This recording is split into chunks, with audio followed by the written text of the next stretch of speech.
선고를 했고요.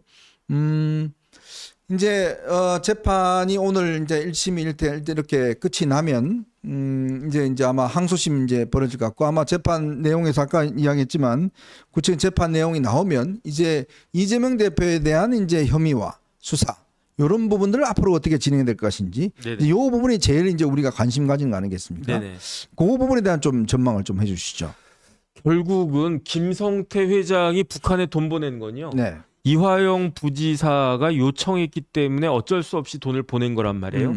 그다음에 이화영 부지사가 그런 행동을 한 거는 결국은 이재명 대표가 북한을 가는 걸 원했기 때문에 이화영 부지사의 진술에 따르면은 이렇게 대북 관련해 가지고 신경을 쓴 거는 정진상의 요구였다고 그랬어요.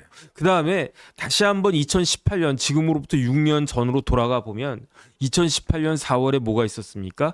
제1차 남북 정상회담이 있었어요. 그다음에 그 다음 달인 5월에 뭐가 있었습니까? 제2차 남북 정상회담이 있었어요. 그리고 난 다음에 7월에 인도 갔다 왔고요. 문재인 대통령이. 그다음에 9월에 뭐가 있었냐면 제3차 남북 정상회담이 있었고요.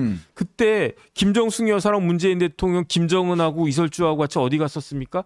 저희 백두산 갔었잖아요. 그런데 그때 대통령하고 영부인만 간 게 아니고 누가 갔냐? 정치인들이 우르르 갔었어요. 근데 그중에 누가 있었느냐? 서울시장이 있었고 강원도 지사가 있었어요.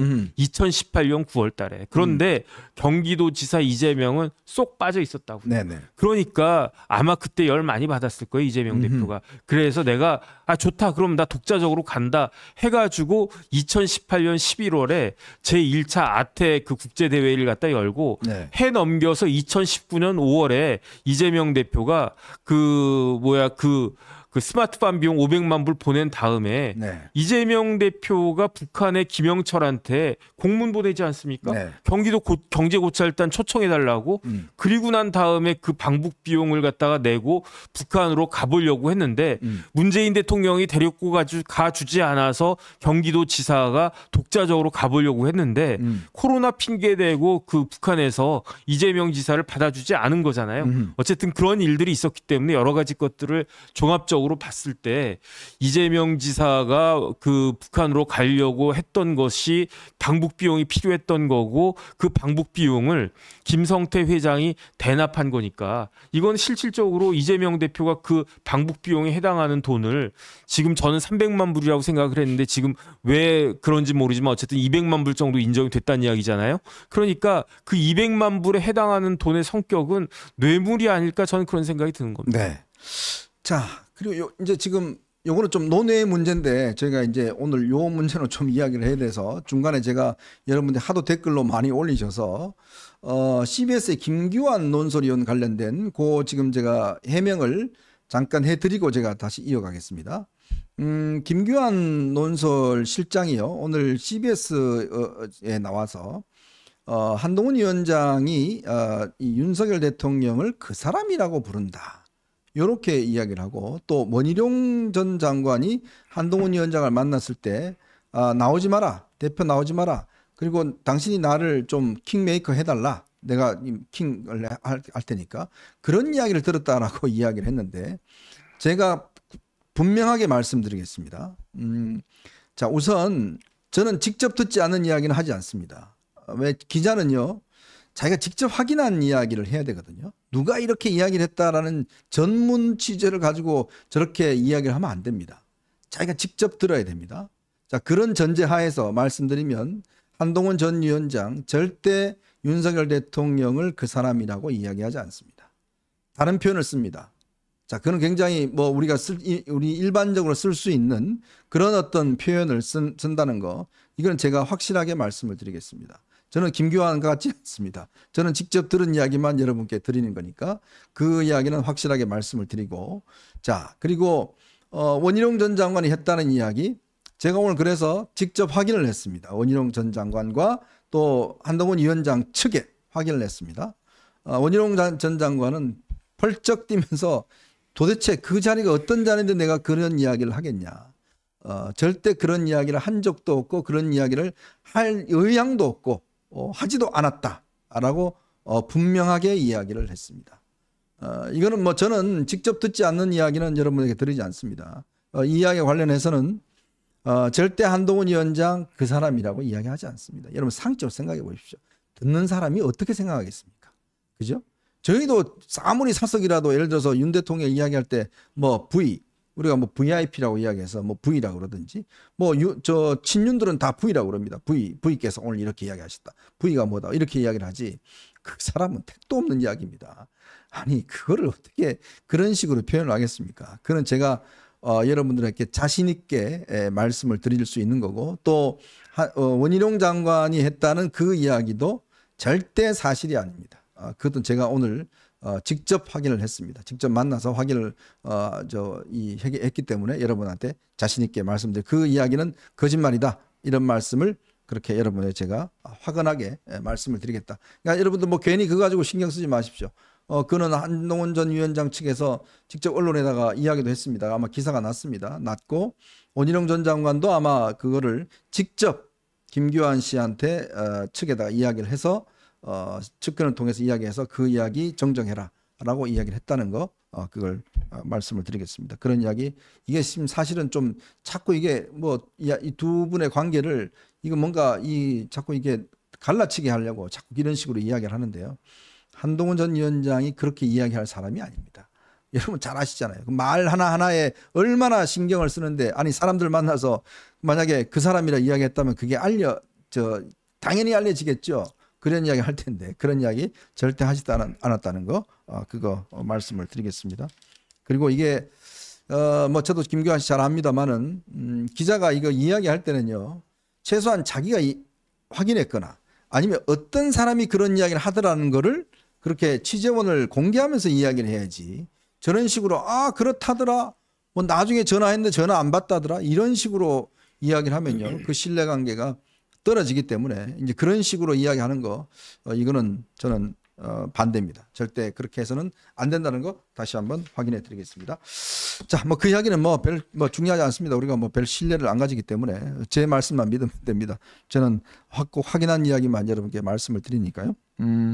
자, 아까 이야기 좀 이어가겠습니다. 결국 오늘 이화영이 이제 9년 6개월을 이제 선고를 해서 결국 이제 이렇게 되면 이제 민주당이 앞으로 이제 가만 안 있을 것 같습니다. 네네. 이렇게 되면 이제 이재명 대표가 사실 딴 문제는 떠나서 이 문제만큼은 굉장히 하여튼 당력을 총동원해서 막으려고 그래요.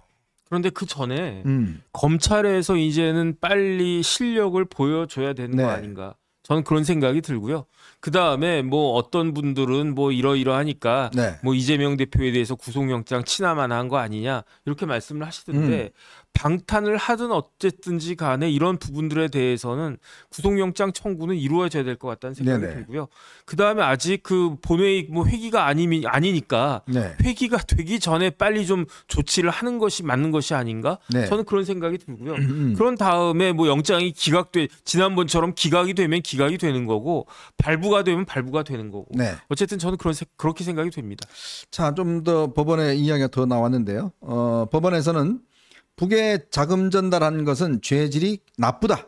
북에 자금 전달한 거 죄질이 나쁘다. 아까 말씀드렸던 대북 송금을 인정했다라는 이야기 제가 말씀을 드렸지 않습니까? 그래서 판사가 북에 자금 전달한 거 죄질이 나쁘다. 이렇게 이야기를 했어요. 즉 대북 송금에 대해서는 결국은 굉장히 재질이 안 좋다는 거를 법원도 인정한 거네요. 지금 우리나라에 풍선이 둥둥둥 떠갖고 쓰레기 버리고 왔잖아요. 그렇죠. 그 풍선을 만드는 자금이 돈에 들어갔을 거 아니죠. 무슨 돈으로 그 풍선을 만들었겠습니까? 제가 봤을 때 북한에 넘어간 800만 불이 거기에 절대로 안 쓰였다라고 강하게 이야기할 수 있는 사람, 장담할 수 있는 사람이 누가 있겠는가? 저는 그런 생각이 들고요. 그렇기 때문에 북한은 우리나라를 주적으로 적대국으로 생각하고 있지 않습니까? 그런 나라에다가 저렇게 800만 불씩이나 보냈다라고 하는 게 진짜로 이건 반성해야 되는 겁니다. 이게 지금 법원도 북에 이런 식의 자금을 보내서 간다는 거 이게 결국 누구의 방북을 위했습니까? 이재명의 방북을 위해서 결국 쌍방울이라는 개인 기업이 결국 돈을 북한에 전달했다 이런 거 아니겠습니까? 결국은 이 돈이 아까 우리 이야기하셨지만 다 쓰레기 봉투가 돼서 미사일이 돼서 핵이 돼서 우리한테 다 옵니다. 저는 옛날에요 이 북한에 이제 많은 유명 인사들이 방북을 많이 하고 신청했는데 북한은요. 제가 이제 북한 취재도 좀 오래 했습니다. 근데 보면 돈이 안 주면요. 북한은 절대 이거 방문 안 받습니다. 얼마를 줘야 받거든요. 최소한 50만 불에서 몇백만 불은 당시에 받아야 오고 그다음에 돈의 액수가 높아질수록 대우가 나아집니다. 뭐 헬기를 통원한다든지 뭘 한다든지 그다음에 꽃 들고 뭐 이러는 거 더 한다든지 뭐 철저하게 돈으로 움직여요. 이게 왜냐하면 외화벌이를 이렇게 해야 또 이게 승진이 되고 인정이 되기 때문에 그런 방식으로 하는 거거든요. 그래 당시에 500만 불을 처음에 제시했지 않습니까? 그 500만 불 제시를 하면서 뭐냐면 헬기, 그다음에 카퍼레이드, 그다음에 인원 동원 뭐 이런 거 하면서 비용으로 했는데 깎아서 300만 불로 했잖아요. 네네. 참. 그러니까 오히려 공산주의자들이 돈을 더 밝히는 거예요. 그럼요. 더 염치도 없는 것 같고 고마워할 줄도 모르고 참 그런 생각이 드는데 네. 어쨌든 그 북한의 뒤통수 거하게 맞은 사람이 김성태 통해가지고 이재명 대표 아니었겠습니까? 네. 이재명 대표는 처음에 2019년 5월에 그 공문 보냈을 때 북한에서 뭐 당연하지 500만 불씩이나 보내줬는데 스마트폰 비용 보내줬는데 당연히 이제 이재명 지사 초청해야지라고 할 줄 알았을 거예요. 하지만 네. 북한의 태도는 어땠습니까? 그거 스마트폰 비용은 스마트폰 비용이고 방북 비용 따로 내야지. 그 이야기 듣고 얼마나 황당했을까 생각해 보면 진짜 기가 차지도 않습니다. 그러니까 이런 돈이 이게 현금이거든요. 현금이 북한에게 전달되면 결국은 그 돈 자체가 이제 뭐 김정은의 비자금이라든지 이런 어떤 미사일 쓰는 거라든지 이런 돈으로 다 이용이 됩니다. 정말 이 문재인이 이런 것들을 통로를 열었는데 그 뒤에 이제 대북 제재가 되면서 돈이 못 가는 국면이 되니까 이제 이런 방식을 통해서 북한에 가려고 했던 거. 그러니까 지금 이재명이 북한 비난 못 하지 않습니까? 지금 이번에 대북 전단 뿌리는 것도 보면 결국 이 윤석열 정부가 이거 자초했다. 윤석열 정부가 이거 뭐 전쟁 지금 하느냐 이런 식으로 이야기를 하잖아요. 그러니까 정작 지금 민주당이 비판해야 될 대상은 북한인데 오히려 지금 우리 정부를 비판하고 있어요. 이거는 말이 안 되는 소리죠.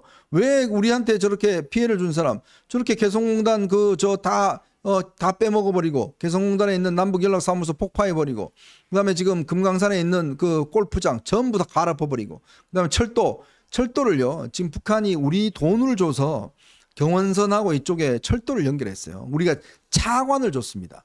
근데 정말 웃기는 게요. 우리가 북한에 뻔히 못 받을 줄 알면서 우리가 돈을 줄 수 있는 방법이 없으니까 차관을 줬어요. 차관을 줘서 북한의 노선을 갖다가 연결했거든요. 그러니까 우리 측 이제에서 연결돼서 북한 쪽 연결있지 않습니까? 그거를 최근에 북한이요. 철로를 다 뜯어버렸답니다. 철로를 다 뜯어서 거기가 철로에 가면 이 철로끼리 다 쇠지 않습니까? 그걸 다 뜯어서 딴 데 써버렸대요. 그걸 어디다 쓰겠습니까? 포탄 만드는 데 쓰고 무기 만드는 데 쓰지 않습니까? 그 구간이 꽤 깁니다. 그게요, 우리가 차관을 준 겁니다. 어마어마한 돈을 우리가 차관을 북한에 줘서 북한이 설치를 한 거예요. 근데 그걸 북한이 다 뜯어버렸어요. 뜯어서 이 나무하고 그다음에 나무는 쓸모 없으니까 이 레일 같은 경우는 쇠니까 그거 어디다 이용했겠습니까? 뻔히 무기로 이용했지 않습니까? 저는 이것도 정말 문제라고 생각해요. 아니 차관을 줬는데 그걸 이용했는데 그거를 못 돌려받고 했다? 그건 말이 안 된다고 보거든요. 근데 그럼에도 불구하고 문재인 대통령은 그 변방에서 중심으로라고 하는 그 책에서 뭐라고 이야기했냐면요. 문재인 정부는 균형 외교에서 역대 최고의 성과를 보냈다. 우리가 주도해서 남북 대화를 하고 이를 통해서 북미 대화가 이루어진 것이다. 이게 도대체 어느 나라 이야기인지 모르겠고요. 이게 무슨 지금도 이런 생각을 갖다 하고 있는 것인가 저는 그런 생각이 들고요. 그러니까 대통령부터 이런 생각을 갖고 있었으니까 경기도 지사가 쌍방울 통해 가지고 800만 불씩이나 그렇게 북한으로 보낸 것이 아닌가, 이런 일이 벌어질 수 있었던 것이 아닌가, 저는 그런 생각이 듭니다. 네, 오늘 사실 저희가 여러 가지 좀 이슈를 준비를 했습니다. 지금 오늘 이 그 석유 관련해서 지금 아브레우 그 고문 액트 지원가요? 여기 고문에 오는 기자 간담회도 있었고, 또 오늘 타지말 관련해서 이제 오늘 친문들이 또 기자회견을 한 게 있습니다. 뭐 이런 내용 등등 오늘 뭐 여러 가지 뉴스가 있었지만 지금 뭐 오늘 뭐 가장 여러분들의 관심은 결국은 이화영 선고여서 이화영 선고 문제로 속보로 사실 또 저희 딱 시간에 맞게 이렇게 또 오늘 선고가 돼서 그러니까요. 여러분들한테 좀 설명을 드렸습니다. 결국 15년 구형됐는데 9년 6개월에 선고가 됐습니다. 이제 앞으로 이게 이재명에 대한 처리를 어떻게 될지 이제 앞으로 또 이게 핵심적인 관심이 될 것 같습니다.